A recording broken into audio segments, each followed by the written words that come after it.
जय हिंद दोस्तों, नमस्कार। बात कर लेते हैं आज के दिन भर की सारी बड़ी खबरों की, जहां सबसे पहले आपको बताएंगे इधर अमेरिकी प्रतिबंध, उधर पुतिन ने भारत को दिया बड़ा ऑफर, भारत संग ब्रह्मोस मॉडल पर काम करने को तैयार रशिया। दोस्तों बताएंगे क्या भारत मानेगा इस ऑफर को, क्या अमेरिका के विरुद्ध जाएगा अपना भारत। वहीं ट्रंप से पंगा लेकर ईरान के साथ 6 कॉरिडोर बनाकर पाकिस्तान अपने आप को हीरो समझने का प्रयास कर रहा था, लेकिन अब पता चला कि भारत के बिना उसकी ये प्लानिंग सफल ही नहीं हो पाएगी। जी हां दोस्तों, बताएंगे क्या है इसका भारत कनेक्शन। वहीं ओपेक से बाहर निकलकर यूएई ने सऊदी पाकिस्तान को दिखा दी आंख, बताएंगे कैसे नुकसान होगा इससे पाकिस्तान का। वहीं दोस्तों भारत को जल्द ही एक और नया ब्रह्मोस मिसाइल खरीदार मिलने वाला है। भारत आ रहे वियतनाम के राष्ट्रपति, क्या है जानकारी, बहुत बड़ी खबर। तो क्या अब नेपाल के नए प्रधानमंत्री बालेंद्र शाह देंगे इस्तीफा, बताएंगे किसने इस्तीफे की है मांग। तो वहीं ईवीएम में बीजेपी के बटन पर चिपका दिया गया टेप, ममता बनर्जी के भतीजे की सीट पर बड़ा खेला।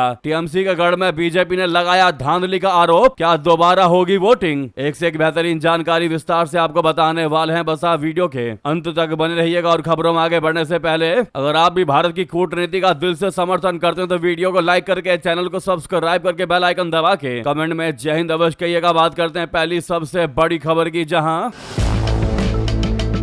रूस ने भारत के साथ डिफेंस और न्यूक्लियर सेक्टर में सहयोग बढ़ाने की घोषणा कर दी है। रशिया की सरकारी न्यूज एजेंसी तास ने बताया है कि फर्स्ट पोस्ट से बात करते हुए रूसी विदेश मंत्रालय के प्रवक्ता मारिया जखारोवा ने भारत के साथ सैन्य तकनीकी सहयोग बढ़ाने की बात कही है। जखारोवा ने कहा कि हमारा समय सिद्ध सैन्य तकनीकी सहयोग व्यापक और आपसी विश्वास पर आधारित है। ये विदेश नीति में होने वाले उतार चढ़ाव से अप्रभावित है। उन्होंने वार्षिक अंतर सरकारी आयोग की बैठकों और बढ़ते सैन्य प्रतिनिधिमंडल आदान प्रदान का भी जिक्र किया। रूसी विदेश मंत्रालय के प्रवक्ता ने कहा कि रशिया सैन्य उत्पादों का निर्यात करने और संयुक्त परियोजनाओं को लागू करने के लिए तैयार है, जिनमें संयुक्त विकास, लाइसेंस प्राप्त उत्पादन और आधुनिकीकरण शामिल है। उन्होंने रूसी भारतीय ब्रह्मोस मिसाइल प्रणाली परियोजना और AK-203 असॉल्ट राइफल उत्पादन को उदाहरण के रूप में पेश किया। जी हां, आपको बता दें कि ब्रह्मोस मिसाइल भारत और रूस मिलकर बनाते हैं, जिसने पिछले साल पाकिस्तान से संघर्ष के दौरान अपनी क्षमता साबित की थी। रूसी प्रवक्ता ने कहा कि हम ब्रह्मोस मॉडल पर हथियारों के जॉइंट प्रोडक्शन को लेकर तत्पर हैं। दोस्तों रूसी विदेश मंत्रालय की प्रवक्ता जखारोवा ने यह भी कहा कि रूस भारत को तेल निर्यात बढ़ाना जारी रखने की योजना बना रहा है और ऊर्जा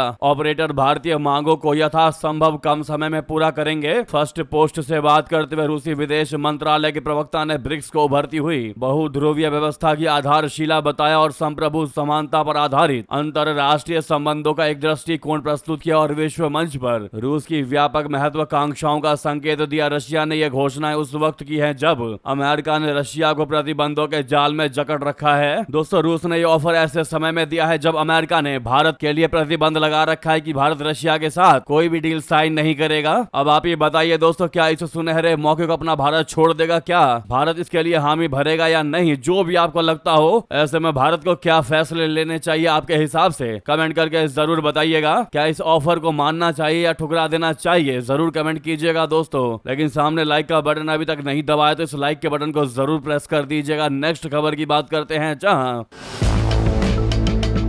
ईरान और अमेरिका युद्ध में पाकिस्तान उन अवसरों की तलाश में है जिससे परिस्थितियों का फायदा उठाया जा सके। दोस्तों अब पाकिस्तान ने ईरान के लिए 6 अलग अलग ट्रेड रूट खोलने का ऐलान किया है। इसमें तफ्तान नामक स्थान खूब चर्चा में बना हुआ है। ऐसा क्यों, तो आपको बता दें, तफ्तान ईरान और पाकिस्तान की सीमा पर पाकिस्तान के बलूचिस्तान प्रांत के चगाई जिले में स्थित एक महत्वपूर्ण सीमावर्ती शहर है। यह पाकिस्तान से ईरान में प्रवेश करने का मुख्य जमीनी रास्ता भी है, जो दोनों देशों के बीच माल ढुलाई और व्यापार के लिए एक प्रमुख मार्ग है। पाकिस्तान से ईरान, इराक और सीरिया जाने वाले जायरीन और आम यात्री मुख्य रूप से इसी मार्ग का उपयोग करते हैं। ये पाकिस्तान के क्वेटा शहर से सड़क और रेलवे के माध्यम से जुड़ा हुआ है। ये तो तफ्तान की वर्तमान पहचान है, लेकिन उसकी ऐतिहासिक पहचान भारत से जुड़ी हुई है। यदि पाकिस्तान तफ्तान के कॉरिडोर को खोलकर आर्थिक और सांस्कृतिक लाभ लेना चाहता है तो उसका ख्वाब भारत के बिना कभी पूरा नहीं हो सकता है। दरअसल तफ्तान ऐतिहासिक लंदन, क्वेटा, दिल्ली सड़क मार्ग का एक महत्वपूर्ण हिस्सा रहा है। साल 1950 से लेकर 1970 के दशक तक जब ईरान और अफगानिस्तान में शांति थी, तब यह मार्ग यूरोप से भारत को जोड़ने वाला सड़क मार्ग के रूप में बहुत लोकप्रिय था, जिसे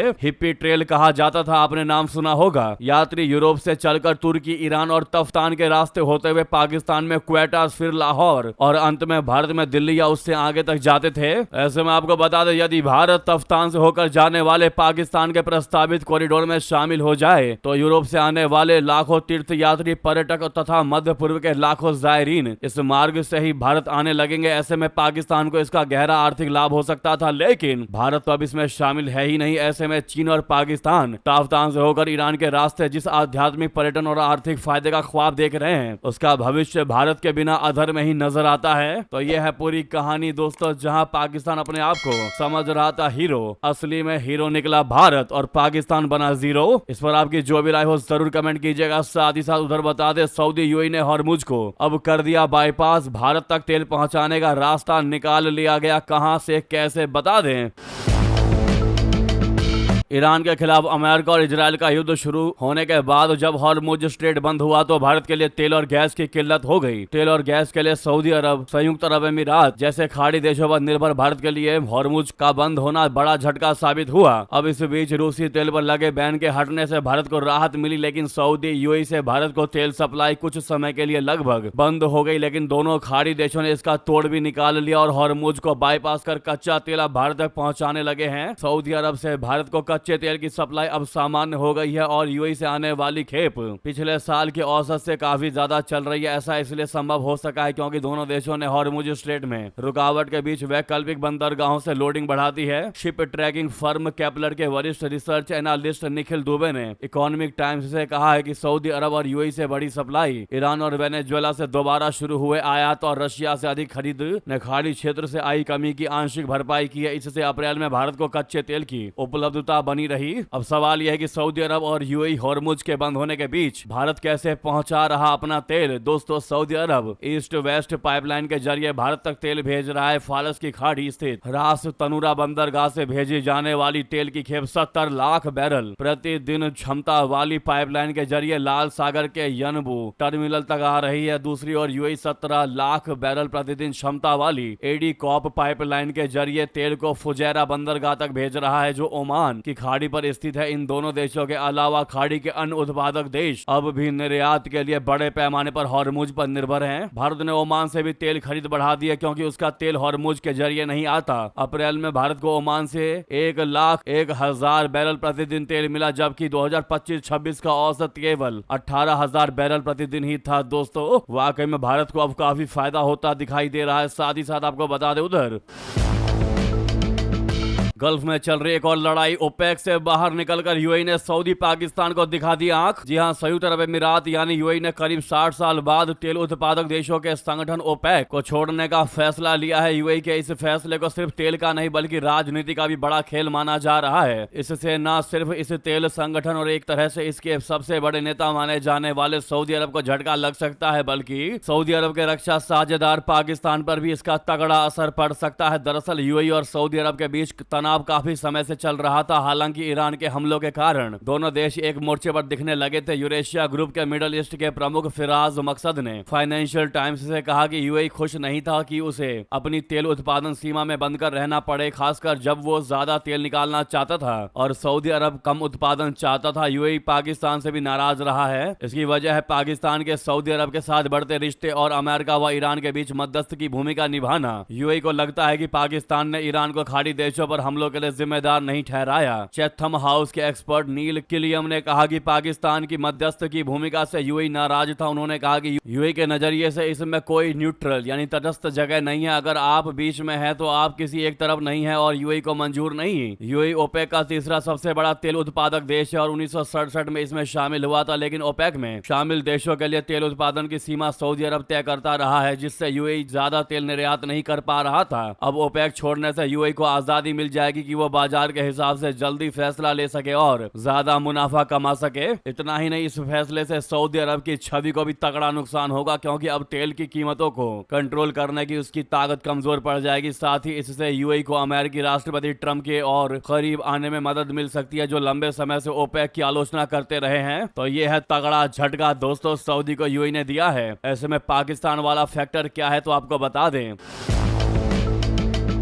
यूएई ओपेक से निकलने से पहले ही अपना असर दिखा रहा था। इसी महीने आपको याद होगा हमने ये खबर भी कवर किया है लगातार, जो हमारी खबरों से लगातार जुड़े रहते हैं उन्हें पता होगा। इसी महीने उसने पाकिस्तान से यूएई ने पाकिस्तान से $3.5 अरब की लोन राशि वापस ले ली, जो पाकिस्तान के विदेशी मुद्रा भंडार का बड़ा हिस्सा था। इसे ईरान के मुद्दे पर पाकिस्तान की तटस्थता से यूएई की नाराजगी के रूप में देखा गया। इसके बाद सऊदी अरब को पाकिस्तान की मदद के लिए आगे आना पड़ा। विशेषज्ञों के मुताबिक खाड़ी देशों के बीच ये तनाव कई सालों से चल रहा है। यमन के गृह युद्ध को लेकर भी सऊदी अरब और डओवा अलग अलग पक्षों का समर्थन करते हैं। एक और वजह यह भी है कि सऊदी अरब पाकिस्तान, तुर्की और मिस्र के ज्यादा करीब है। ऐसे में पाकिस्तान और सऊदी को तगड़ा झटका दिया है दोस्तों यूएई ने, आपको बता दें। लेकिन इससे भारत को बम्पर फायदा होने वाला है। जैसा कि आप सभी को पता है, भारत जो है वो दुनिया का तीसरा सबसे बड़ा तेल आयातक देश है और हम अपनी 85% कच्चे तेल की आवश्यकता आयात से ही पूरी करते हैं, यानी इंपोर्ट करवा कर ही पूरी करते हैं। ओपेक देशों से करीब 40% तेल आता है, जिसमें यूएई की हिस्सेदारी 9 से 11% के आसपास रही है। ओपेक से अलग यूएई अब ज्यादा उत्पादन कर सकेगा। ऐसे में जब हॉर्मुज का संकट कम होगा तो वैश्विक आपूर्ति बढ़ेगी। ओपेक की कमजोर होने से लंबे समय से तेल की कीमतों पर दबाव पड़ेगा। भारत, चीन, जापान, कोरिया जैसे आयातक देशों को फायदा होगा। भारत और यूएई पहले से ही मजबूत ऊर्जा साझेदार हैं। ऐसे में द्विपक्षीय समझौतों से बेहतर कीमत और सप्लाई सिक्योरिटी मिल सकती है। इससे भारत का आयात बिल घटेगा, महंगाई पर काबू रहेगा और पेट्रोल डीजल की कीमतों पर राहत मिल सकती है। इससे इन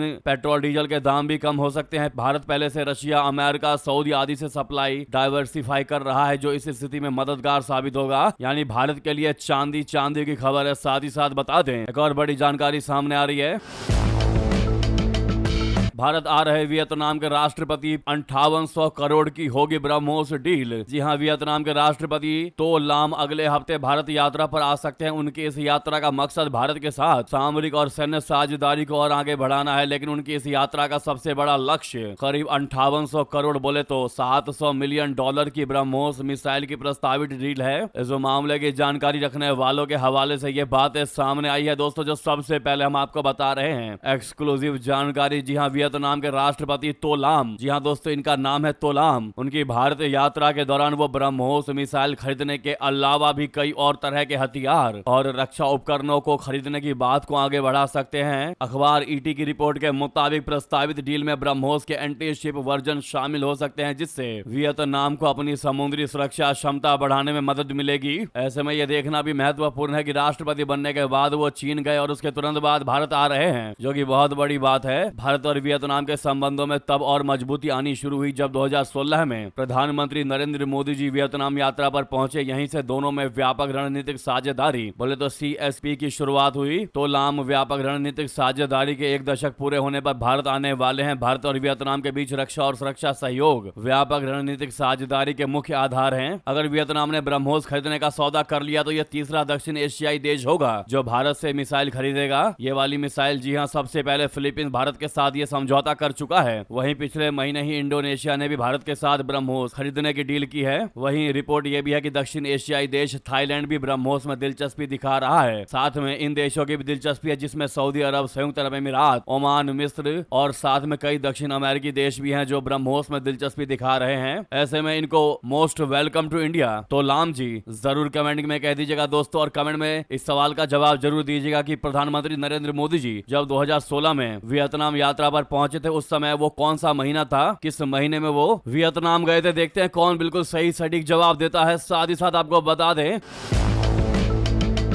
चीन में अमेरिकी राजदूत रहे बंस ने कहा कि दिल्ली के पास ग्रेट पावर बनने की 3 खासियत मौजूद है। जी हां दोस्तों, बता दिया कि भारत जो है वो जल्द ही बड़ी महाशक्ति बनने वाला है। जी हां, अमेरिकी एक्सपर्ट रॉबर्ट निकोलस बंस का कहना है कि आने वाले समय भारत का होने जा रहा है। चीन में अमेरिका के राजदूत रह चुके निकोलस बंस ने भारत की आबादी, उसके आकार और प्रतिभा को देखते हुए देश की ताकत तेजी से बढ़ने का दावा किया है। उनका कहना है कि दुनिया में बड़ी ताकत बनने और छाने के लिए जो चीजें आवश्यकताएं होती हैं, फिलहाल भारत के पास वो सब मौजूद है। अगले 4 दशक में भारत महाशक्ति बन सकता है। जी हाँ, निकोलस बर्न्स से एक इंटरव्यू में आने वाली बड़ी शक्तियों के बारे में जब सवाल किया गया था, उस पर जवाब देते हुए उन्होंने कहा कि भारत अपने आकार, वैज्ञानिक प्रतिभा और भौगोलिक स्थिति के कारण महान शक्ति बनने जा रहा है। भू राजनीतिक में ये सभी बातें निर्णायक होती हैं और भारत के पास सौभाग्य से ये सारी चीजें मौजूद है। ऐसे में अमेरिकी एक्सपर्ट रॉबर्ट निकोलस बर्न्स के इस बात का क्या आप समर्थन करते हैं? क्या आपको भी यही लगता है दोस्तों? अगर हाँ तो वी एग्री और साथ में मेरा भारत महान कमेंट में जरूर कह दीजिएगा। साथ ही साथ बता दें, चीन की दागाबाजी, पाकिस्तान ने घोपा छुरा, अब भारत का दोस्त ही इस मुस्लिम देश का बना खेवनहार। जी हाँ, ईरान युद्ध के दौरान बांग्लादेश में जिस तरह बिजली की क्राइसिस हुई है, तब से उसने ऐसे विकल्पों की तलाश शुरू कर दी है कि वो इस मामले में आत्मनिर्भर बनने का प्रयास कर रहा है। इंटरेस्टिंग बात यह है कि इस मामले में उसकी मदद भारत का दोस्त रशिया कर रहा है। दोस्तों, बांग्लादेश ने मंगलवार को परमाणु ऊर्जा उत्पादन के युग में प्रवेश कर लिया, जब उसके रूपर न्यूक्लियर पावर प्लांट में VVER 1200 रिएक्टर में ईंधन भरने की प्रक्रिया शुरू हुई। ये रशिया की नई जेन 3+ तकनीक पर आधारित प्रेशराइज्ड वाटर रिएक्टर है, जिसे भारत भी अपने भविष्य के परमाणु प्रोजेक्ट्स में इस्तेमाल करने वाला है। प्लांट की पहली यूनिट में ईंधन भरने का काम राजधानी ढाका से लगभग 160 किलोमीटर दूर पाबना में किया गया। इस 2.4 गीगावाट क्षमता वाले प्लांट का निर्माण रशिया की सरकारी कंपनी रोस्टम ने किया है। यह प्लांट देश की कुल बिजली आवश्यकता का 10 से 12% तक पूरा करने का लक्ष्य रखता है।